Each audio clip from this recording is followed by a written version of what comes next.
যতজন হারাম কামাই করে কার জন্য করে? ছেলে সন্তানের জন্য করে। নিজের জন্য হারাম কামাই কেউ করে না ভাই।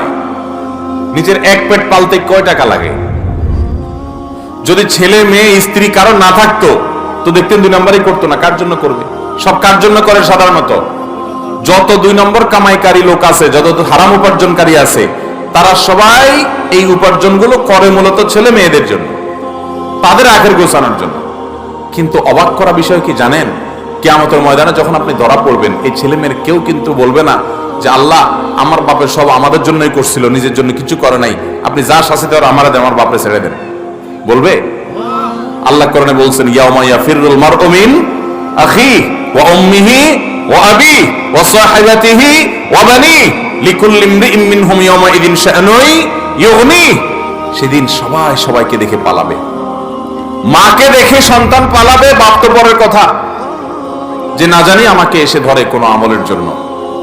বাবারা, কার জন্য 2 নম্বর উপার্জন করছেন? এই জন্য আমার যুবক ভাইয়েরা প্রতিজ্ঞা করেন, সরকারি চাকরি পান আর বেসরকারি, ব্যবসা করেন আর বিদেশ যান, যেভাবে উপার্জন করেন না কেন, জীবনে কখনো হারাম উপার্জন করব না।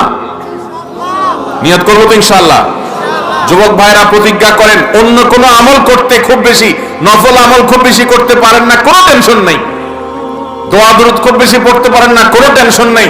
জীবনে একটা ওয়াজ মাহফিলও আসতে পারেন নাই, কোনো টেনশন নেই।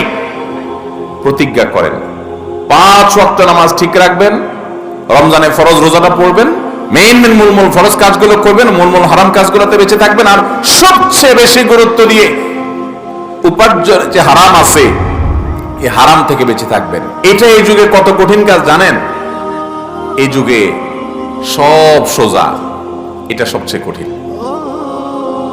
যুবকদের জন্য 2টা জিনিস সবচেয়ে বেশি চ্যালেঞ্জের। এক হলো এই হারাম থেকে বাঁচা, আরেকটা হলো চরিত্র রক্ষা করা,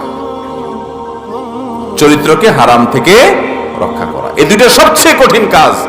এই 2টা যে ওভারকাম করবে, তার সামনে আর ইনশাআল্লাহ অন্য কোনো বাধা টিকবে না। সে সকল বাধা পেরিয়ে ইনশাআল্লাহ জান্নাত পর্যন্ত যেতে পারবে।